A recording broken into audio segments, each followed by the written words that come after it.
Once upon a time in the great bustling city of Chicago, during those roaring days when jazz filled the air and ambition filled the hearts of men, there lived a fellow by the name of William Theodore Ashford III.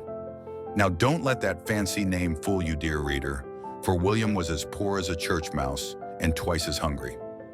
Our William, you see, had a dream. Not just any ordinary dream, mind you, but the kind of dream that keeps a man awake at night, staring at the ceiling while the rest of the world slumbers peacefully. He wanted to build something magnificent, something that would stand the test of time and prove that a man born in the gutter could reach for the stars. But this is not a tale of easy victory, oh no. This is a story about what happens when a man refuses to stay down, no matter how many times life knocks him to the canvas. And knock him down it did, exactly 10 times to be precise. The first failure, the bakery that burned. Young William's first venture began when he was merely 22 years of age. With borrowed money from his dear mother, who had scrubbed floors for 3 years to save those precious dollars, he opened a small bakery on the corner of 5th and Main. William had learned to bake from his grandmother, God rest her soul, and his cinnamon rolls were said to be touched by the angels themselves. For 3 glorious months, the shop showed promise. Folks lined up before dawn for those heavenly rolls. But fate, it seemed, had other plans. On a bitter February night, a faulty wire sparked, and by morning, William's bakery was nothing but ash and broken dreams. The insurance company, those slippery scoundrels, claimed the policy had lapsed by a mere 2 days. William was ruined. The second failure, the snake oil partnership. Desperate and destitute, William fell in with a smooth-talking salesman named Cornelius P. Worthington, who promised they would make millions selling a miraculous tonic to cure all ailments. William, in his naivete, invested his last $50 into the partnership. 3 months later, Cornelius skipped town with all the proceeds, leaving William holding the bag. Quite literally, as he was left with 300 bottles of colored water and licorice extract. The sheriff was kind enough not to press charges, seeing as William had been duped, same as the customers. The third failure, the automobile repair shop. By now, William was 25, and the automobile was becoming the future. He apprenticed himself to a mechanic, learned the trade, and opened his own repair shop with money borrowed from a local banker who believed in second chances, or rather, third chances. The shop did well for nearly a year. William had a gift with engines, you see. He could hear what was wrong with a motor the way some men could read sheet music.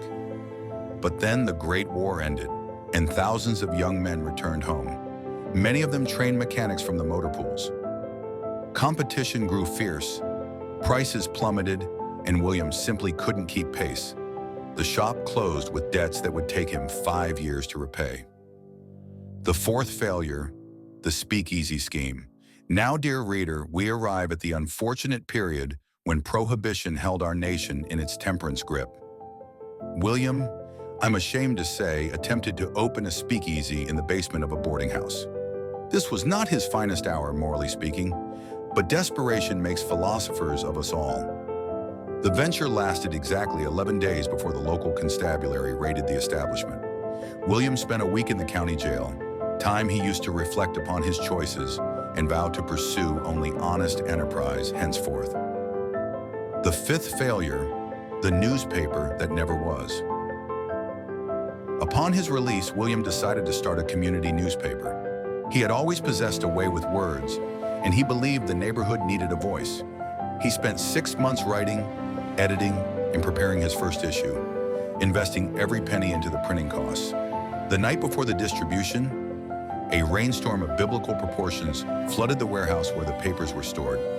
5,000 copies of The Common Man's Chronicle turned into 5,000 pieces of sodden pulp. The sixth failure, the restaurant disaster.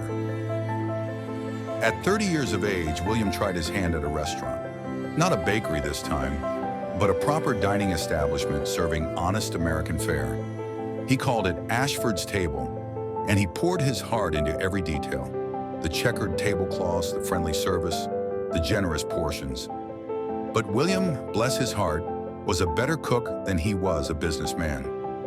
He undersold his meals, oversalted his books, and within 8 months the creditors came calling once more. Ashford's table became somebody else's restaurant, and William was back on the street. The seventh failure, the door-to-door sales catastrophe. Swallowing his pride, William took a position selling encyclopedias door-to-door. He walked 20 miles a day in shoes with holes in the soles, climbing tenement stairs and knocking on doors that rarely opened with welcome. After 4 months of grueling work, the company went bankrupt, and William never received his commissions. Nearly $400 lost to the wind. The eighth failure, the patent that wasn't. William had invented a small device, a clever little mechanism for keeping windows from sticking in their frames. He spent his last dollars filing for a patent, certain this would be his redemption. 6 months later, he discovered that a similar device had been patented 3 years prior in Pennsylvania. His invention was worthless, and his money was gone. The ninth failure, the garden that wilted. By now, William was 33 years old and starting to feel every one of those years in his bones. He leased a plot of land outside the city and attempted to grow vegetables to sell at market. He worked that soil from dawn until dusk, coaxing life from the earth with determination and sweat.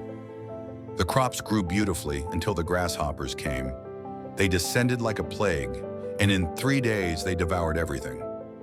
William stood in that field, surrounded by stripped stalks and broken dreams, and for the first time in his life, he wept.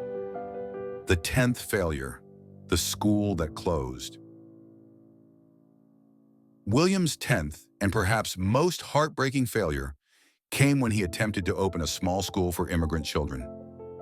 He had noticed that many youngsters in his neighborhood couldn't attend regular schools due to language barriers and work obligations. So William rented a small room above a butcher shop and began teaching reading, writing, and arithmetic in the evenings. For 6 beautiful months, he watched young minds bloom. The children adored him and their parents blessed him. But the landlord, discovering the room was being used as a school, tripled the rent. William couldn't pay. The school closed, and the children went back to the streets. That night, William Theodore Ashford III sat alone in his shabby boarding house room, a man of 34 years with nothing to show for his life but a catalog of defeats. Most men would have surrendered. Most men would have accepted that they were simply not meant for success. But William was not most men. The revelation. As he sat there in the darkness, William began to think about each of his failures differently. The bakery had taught him about insurance and building codes. The snake oil partnership had taught him to judge character and read contracts. The repair shop had taught him about managing competition and pricing. The speakeasy had taught him about laws and consequences. The newspaper had taught him about timing and logistics. The restaurant had taught him about profit margins. The sales job had taught him about persistence. The patent had taught him about research. The garden had taught him about diversification and hedge against disaster. And the school had taught him what he truly cared about. William realized something extraordinary. He hadn't failed 10 times. He had received 10 educations that no university could provide. He had paid his tuition in heartbreak and humiliation, but he had learned. By God, he had learned. The 11th attempt, the victory. The very next morning, William combined everything he had learned into a single vision. He would create a training center, a place where working men and women could learn practical skills: baking, mechanics, bookkeeping, salesmanship, basic law, and yes, reading and writing for immigrants. He had no money, so he offered his services free to local businesses in exchange for space to hold classes.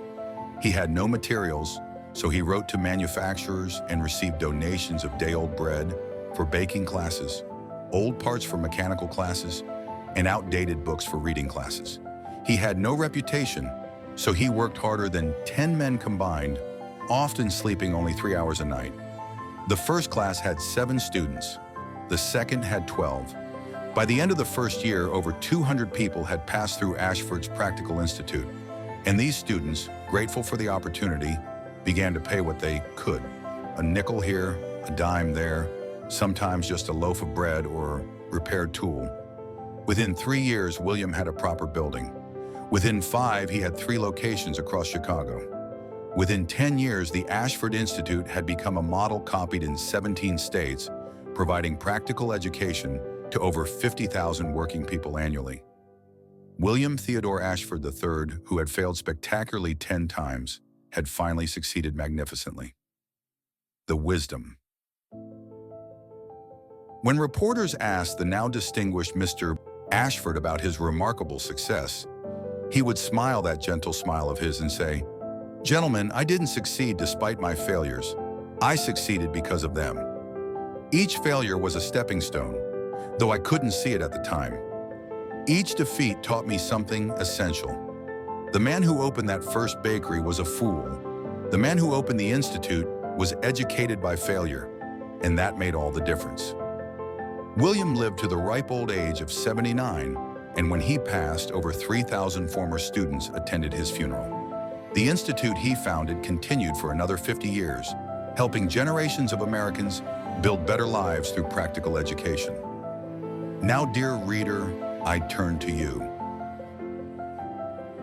This tale is ended, but your story is still being written at this very moment. Perhaps you're facing your first failure, or your third, or perhaps you've already weathered 10 storms and wonder if an 11th attempt is madness. I put this question to you. What if your failures aren't endings, but beginnings? What if every setback is secretly a setup for something greater? What if you're not broken, but being forged? William Ashford was no different from you. He had no special advantages, no secret knowledge, no powerful friends. What he had was stubbornness dressed up as faith. Faith that the next attempt might be the one that matters. So I challenge you today. Don't abandon your dream. Look at your failures differently. What did they teach you? What made you stronger? What wisdom did you purchase with your pain? Take one action today, just one, toward your goal. Write one sentence of that book. Make one call for that business. Apply for one opportunity. Take one step, no matter how small. Share this story with someone who needs to hear it. Tell me in your own words, what failure are you ready to transform into wisdom? What's your 11th attempt going to be? The world is waiting for what only you can build. Don't make us wait too long. Your story isn't over. It's just getting interesting. Now go write your next chapter.